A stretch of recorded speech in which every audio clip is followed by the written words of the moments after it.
इस आतंकवादी के खिलाफ कठोर से कठोर निर्णय लिया जाए और आतंकवाद के खिलाफ में खाली हिंदुस्तान ही नहीं पूरे देश को गोलबंद होकर इस आतंकवाद को ख़त्म करना चाहिए। सब हिंदुस्तान तैयार है, नामो निशान हटा देंगे इस बार पाकिस्तान को।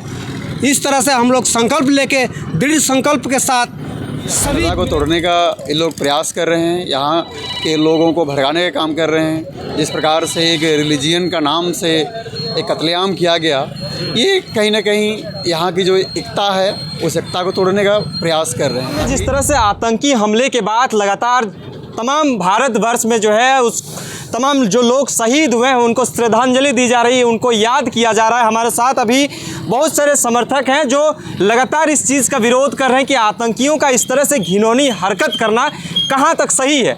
हम अभी मिलन चौक सीतू में हैं, जहाँ पे जो है सरायकेला डिस्ट्रिक्ट आता है। कुछ लोग हैं, इनसे जानने का कोशिश करेंगे। आप लोग कैंडल मार्च निकाले हैं पहलगाम में, जिस तरह से आतंकी हमले के बाद निर्दोष लोगों को मारा गया है, उसको लेकर क्या कुछ कहना चाहिएगा?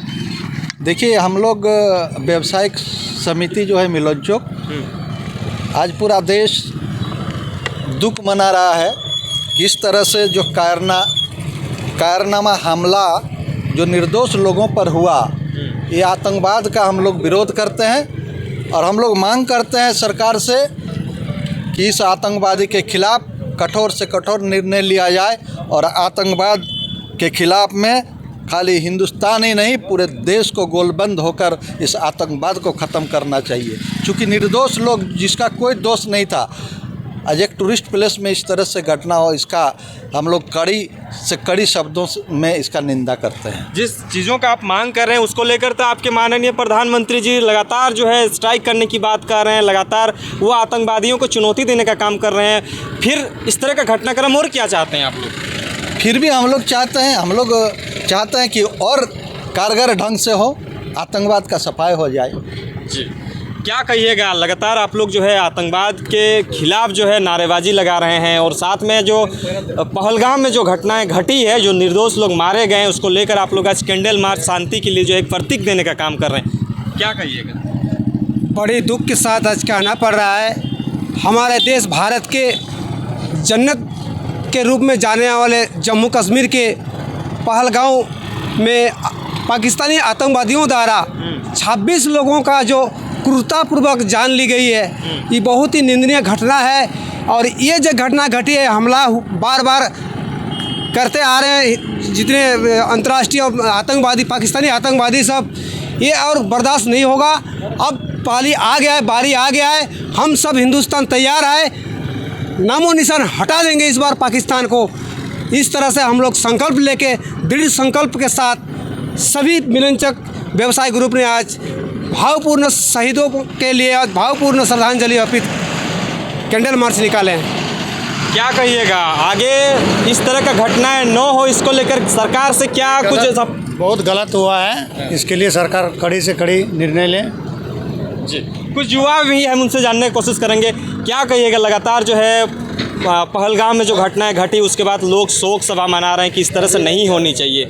युवा हैं, इस चीज़ों को समझते हैं कि आतंकवाद को आखिरकार सरकार बढ़ावा दे रही है कि ऑटोमेटिकली ये सारी चीज़ें जो है हो रही हैं। ये बिल्कुल आतंकवादियों के द्वारा एक कायराना हरकत की गई है और जिस प्रकार से निहत्थे लोगों पर गोलियां चलाई गई और एक टूरिस्ट प्लेस पे जो लोग एंजॉय करने के लिए गए हुए थे, अपनी छुट्टियों का कुछ वक्त बिताने के लिए गए हुए थे, ये बिल्कुल ही निंदनीय घटना है और सरकार को कड़े से कड़े कदम उठाने चाहिए इस प्रकार की हरकतों को रोकने के लिए। इसमें लेकर अधिकतर लोग कह रहे हैं कि ये पाकिस्तान जिम्मेवार है, उसके लगातार जो है नारेबाजी चल रही है कि इस तरह से नहीं करनी चाहिए। तो लगता है कि आप लोग पढ़े लिखे हैं, आप लोग को इस चीज़ों की सूझबूझ है, लगता है कि जो इस्लामिक कंट्री है उसकी वजह से ही इस तरह के घटनाक्रम हो रही है। जी, जिस प्रकार से जिन लोगों का नाम आया है तो उनसे तो लग ही रहा है कि पाकिस्तान का ही इसमें हाथ हो सकता है और हमारी भारत की अखंडता को तोड़ने का ये लोग प्रयास कर रहे हैं, यहाँ के लोगों को भड़काने का काम कर रहे हैं। जिस प्रकार से एक रिलीजियन का नाम से एक कत्लेआम किया गया,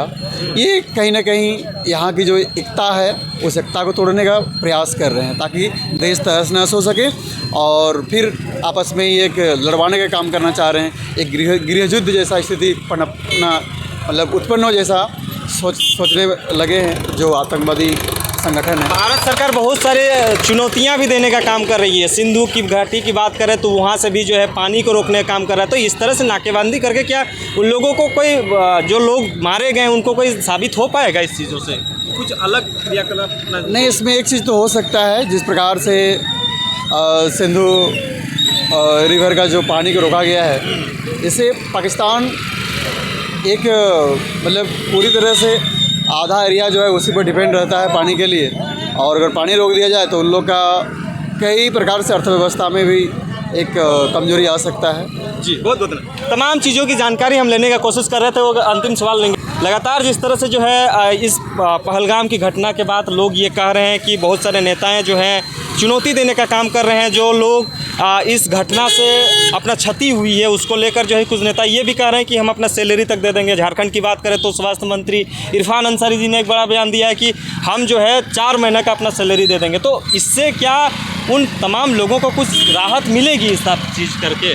देखिए, राहत मिलेगी, कुछ न कुछ तो करना चाहिए।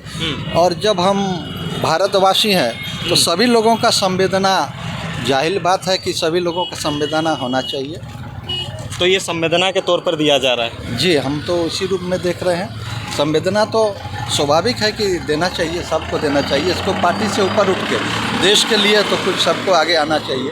तो इस तरह से लगातार आतंकवाद जो बढ़ते जा रहा है, झारखंड की बात करें तो बहुत सारे माओवादी लोग इस तरह से घटनाक्रम में अपनाती है। तो ये क्रियाकलापें अपनाने को क्यों मजबूर होते हैं वो लोग और इस तरह की घटनाएं करने हो जाते हैं? ये मामला देश को, भारत देश को कमज़ोर करने के लिए जो देश इस तरह का आतंकवादी को संरक्षण देने का काम करता है, ये कहीं ना कहीं गलत है, ये कहीं भी नहीं होना चाहिए। तो लगातार जी वो एक कहीं ना कहीं कश्मीर का मिनी कश्मीर माना जाता है, स्विट्ज़रलैंड के तौर पर देखा जा रहा था। वहाँ पे इस तरह से घटनाक्रम अगर अपनाई जाती है तो लोग घूमने फिरने तो वहाँ जाएंगे भी नहीं, तो फिर तो कश्मीर का आर्थिक स्थिति थोड़ा सा तो दयनीय होगा। आपको लगता है ये सारा चीज़ घटनाक्रम इसलिए अपनाई गई है ताकि लोग वहाँ पर ना जाएँ? ये भी हो सकता है। बिल्कुल, आप जो बात कर रहे हैं ये सही बात है कि अगर कश्मीर का मेन रोजगार का जो साधन है, चूँकि उसको जन्नत भी माना जाता है भारतवर्ष का, तो लोग वहाँ जो सैलानी लोग जाते हैं, टूरिस्ट लोग जाते हैं, उसी से वहाँ का आमदनी होता है। बाकी वहाँ कोई कल कारखाना तो है नहीं। तो इसको भी क्षति पहुँचाने के लिए कि वहाँ के लोगों का आर्थिक रूप से कमज़ोर हो जाए, इसके लिए भी किया होगा। बहुत सारे पहलुएं होंगे बहुत सारा थोड़ा अलग हो सकते हैं ना। बहुत बहुत धन्यवाद। तमाम चीज़ों की जानकारी हम आपको मिलन चौक से दे रहे थे और यहाँ पे लोग इस चीज़ का आशा और निगाह उम्मीद टिकाए हुए हैं कि आखिरकार भारत में इस तरह से इतना उपद्रवी काम क्यों किया जा रहा है और इस तरह की होने से क्या भारत में कोई आर्थिक स्थिति को तनावपूर्ण बनाने की क्या साजिशें रची जा रही है। तमाम खबरों को आपको हम दे रहे थे। लगातार इस चीज़ों को लेकर पूरे देश में जो है नम आँखों से श्रद्धांजलि दी जा रही है कि इस तरह से नहीं होनी चाहिए। लगातार इन लोग भी वही चीज़ों का मांग कर रहे हैं कि जेल के लिए बने रहें। देखते रहिए जोहार। नमस्कार।